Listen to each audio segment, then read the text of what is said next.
Welcome back to our channel Krithika energy essence. So இன்னைக்கு நம்மளோட வீடியோவில் ப்ரீவியஸ் வீடியோவில் நம்மளோட சேனலில் வந்து how to train your memory அப்படின்றது தான் மோட்டிவேஷனல் தாட்டாக பார்த்தோம். இன்னைக்கு நம்ம பார்க்க போகிறது enhance your memory using P2V formula by Jeffrey Dudley.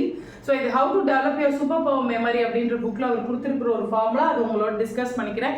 So ஒரு லைன் சொல்லுவாங்க, learn from your own experience அப்படின்னு சொல்லுவாங்க. நம்ம இன்னும் ஃபாஸ்ட்டாக போனோம்னா லேர்ன் ஃப்ரம் அதர்ஸ் எக்ஸ்பீரியன்ஸ் அப்படின்னு சொல்லலாம். அடுத்தவங்க அவங்களோட ரோல் மாடல்னு யாரையும் அப்படியே எடுத்துக்கணும்னு இல்லை, பட் அவங்களோட மெரிட்ஸ் அண்ட் டிமெரிட்ஸ், அதாவது அவங்க கிட்ட இருக்க ப்ளஸ்ஸை நம்மளோட ப்ளஸ் ஆக்கிக்க முயற்சி பண்ணலாம். அந்த மாதிரியான ஒரு ஸ்ட்ராட்டஜி தான் இது.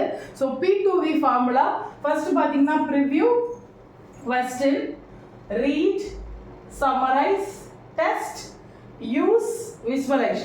ஸோ இது ஏற்கனவே இது வேறு வேறு பேரில் சொல்லியிருந்தாலும் இது நீங்கள் PQRSTUV. ஸோ ஃபர்ஸ்ட் என்ன பண்ணணும், இதை பற்றி நம்ம ஏற்கனவே நமக்கு என்ன தெரியும். Preview, please preview what you have to know already in your mind. Question, அந்த மைண்டில் இருக்கிற நாலேஜை வச்சு இப்போ என்ன இருக்கும், என்ன மாதிரியான இருக்கும் அப்படின்ற கொஸ்டினை கேளுங்க.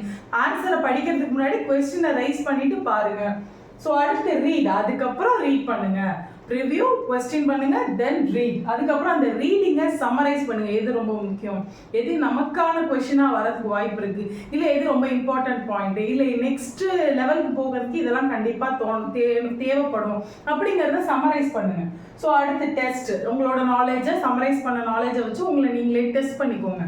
ஸோ யூஸ் பண்ணுங்க. ஃபார் எக்ஸாம்பிள் ஃபார்முலாவாக இருக்கட்டும், கிராமராக இருக்கட்டும், மேக்ஸில் ஃபார்முலாவாக இருக்கட்டும், கிராமரில் ரூல்ஸாக இருக்கட்டும், இதெல்லாம் நம்மளோட ஒரு எக்ஸாம்பிளில் யூஸ் பண்ணி பார்க்கணும். ஸோ அதே மாதிரி நம்ம படித்ததை நம்ம ஒரு லைஃப்லையோ இல்லை நம்மளோட சுச்சுவேஷன்லையோ இல்லை இன்னொரு பாடத்துலையோ அதே பாடத்துலையோ யூஸ் பண்ணணும். So visualise. ஸோ யூஸ் பண்ணும்போது அதோட கான்சிக்வன்ஸ் எப்படி இருக்குது, நம்ம இங்கிலீஷ் லிட்ரேச்சரை பொறுத்த வரைக்கும் பார்த்தீங்கன்னா ஒரு கதையாகவே விஷுவலைஸ் பண்ணிடலாம். மேக்ஸை பொறுத்த வரைக்கும் பார்த்தீங்கன்னா அந்த டெரிவேஷன்லாம் ஒரு ஸ்டோரி மாதிரி நம்மளால் விஷுவலைஸ் பண்ண முடியும். So P2V formula is a very effective formula which helps to me very powerfully.